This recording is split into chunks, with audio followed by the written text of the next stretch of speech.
Hey guys, John with CRD Trader here, coming back at you with another Set It and Forget It Sunday, or if you happen to watch this tomorrow, Set It and Forget It Monday. I'm going to go over the plays I called last week, as well as go over the plays I'm going to be looking at this week. Before I do that, I noticed I had some new subscribers this past week, so I just want to give a quick tutorial on what exactly it is I do. If you Google it, a lot of people will call this the wheel, but I like to sell puts, and when I get forced to buy stock, I'll turn around and sell calls. So it's like a wheel. The stock's going back and forth, back and forth. Why am I selling puts? So basically what I'm doing is selling insurance, and there's kind of two kinds of insurance you can sell when it comes to the stock market. You can either sell insurance against loss, or you can sell insurance to be included in gains. When you sell a put, you're selling the right for someone else to force you to buy stock. In order to enter into this contract, you earn what's known as a premium. So let's say I sell a $10 put on stock, and I get paid 50 cents per share to enter in that contract. So I'm selling insurance that if the stock drops below $10, someone can force me to buy the stock for $10. And in order to, the reward for me engaging in that situation is I'm charging that person 50 cents per share of premium to enter into that contract. So that's when you sell puts, that's selling insurance against loss, because people who would buy puts do it when the stock is going down.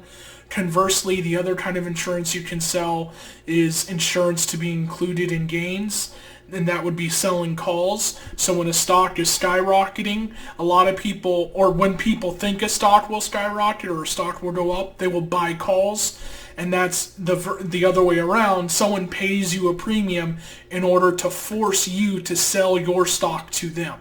So let's reverse that around. I have 100 shares of stock.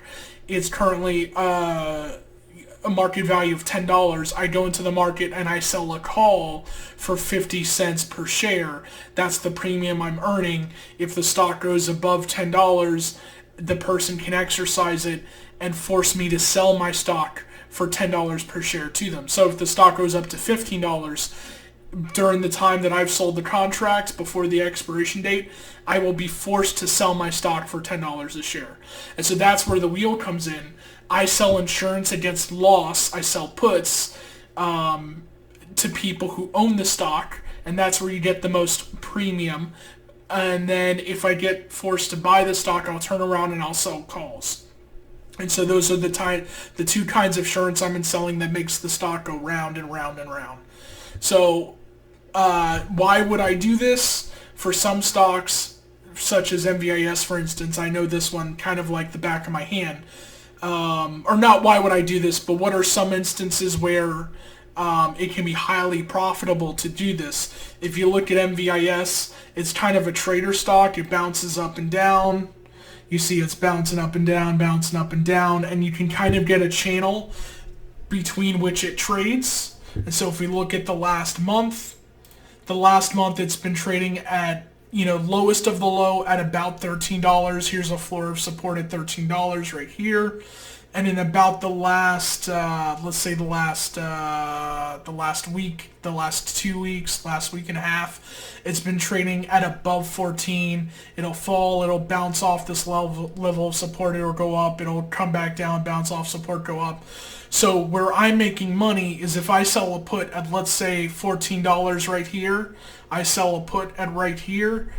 As long as the stock stays above here, I'm selling almost kind of like risk-free insurance, right?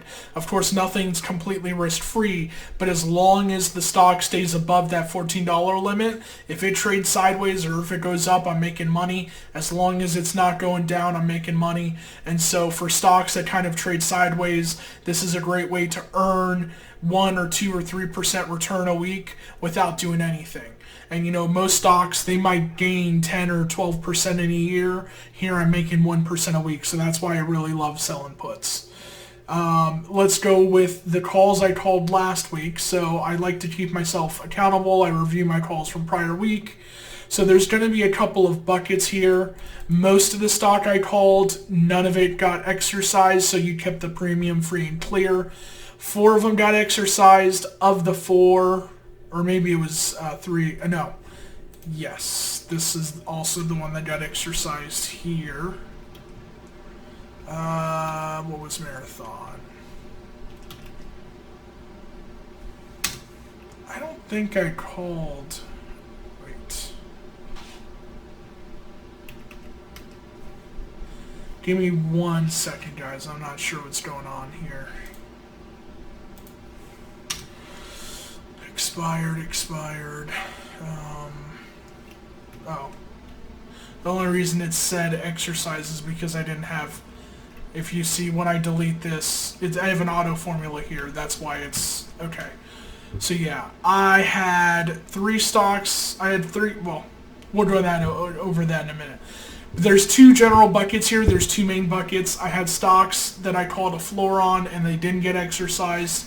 And then I had stocks that did get exercised. And of these stocks that did get exercised, I had 2 other buckets. I had a bucket where you could immediately sell it for a profit, and then another bucket where you couldn't. So let's cover those buckets where it did get exercised. So basically, these are situations where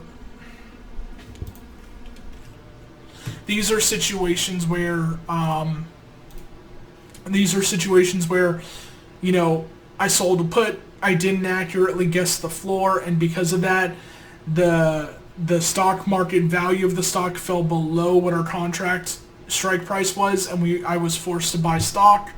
In these cases, you know, it can either be I can immediately turn around and sell it for a profit, or I might have to turn around and sell calls. Once again, this is the wheel, so I go from selling insurance against loss to selling insurance to be included on gain. So these are the stocks where everything was exercised. One of them, this workhorse one, this is where there is a profit. I had called a strike price of $9. You would have made 22 cents per share in order to engage in that contract, which means your basis is $8.78. So if the stock market value is currently at $9 and your basis is $8.78, that means you can sell it for a 22-cent profit, which divided by the original $9 is 2.5%.